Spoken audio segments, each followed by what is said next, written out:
ಏನು ಮಾಡೋದು, ಫೋನ್ ಎತ್ತೋದಕ್ಕೆ ಭಯ ಆಗ್ತಾ ಇದೆ.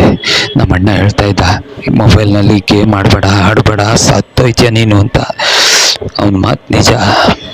ಏನು ಮಾಡೋದು, ಸಾಲಗಾರರ ಕಾಟ ಬೇರೆ ಸಾಯೋಕ್ಕಾಗ್ತಾ ಇಲ್ಲ. ನನಗಿಡೋದು ಒಂದೇ ಒಂದು ಕಡೆ ಅಸ್ತ್ರ, ಅಣ್ಣ. ನಾನು ವಿಷ ಕುಡಿಯೋದು. ಅಣ್ಣ, ನನ್ನ ಕ್ಷಮಿಸ್ಬಿಡು ಅಣ್ಣ. ನಿನ್ನ ಮಾತನ್ನ ನಾನು ಕೇಳಲಿಲ್ಲ.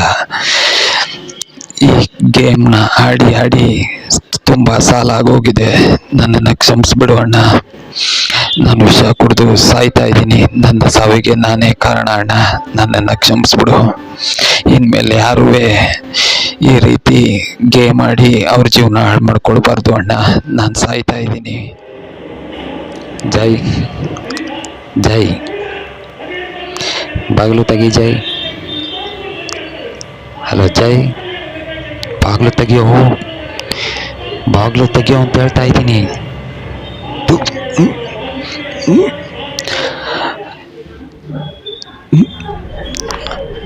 ಜೈ, ಏನು ಜೈ ಇದು? ಏನು ಹಿಂಗೆ ಮಾಡ್ಕೊಂಬಿಟ್ಟೆ? ನಾನು ನಿನ್ಗೆ ಹೇಳಿದ್ನಲ್ಲೋ, ನಿನ್ಗೇನೇ ಹೆಸರು ನಾನಿದ್ದೀನಿ ಅಂತ. ಯಾಕೋ ಹಿಂಗೆ ಮಾಡಿಬಿಟ್ಟೆ?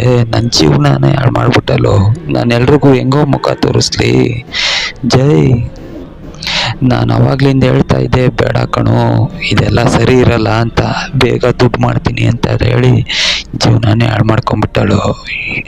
ಅಪ್ಪ ಅಮ್ಮಂಗೇನು ಹೇಳಿ ನಾನು ದುಡಿತೀವಿ ಅಂತ ಇಲ್ಲಿಗೆ ಬಂದು, ಈಗ ನೋಡಿದ್ರೆ ನೀನು ಹಿಂಗೆ ಮಾಡ್ಕೊಂಬಿಟ್ಟಲ್ಲೋ. ಈಗ ನನಗೆ ಯಾರೂ ದಿಕ್ಕು?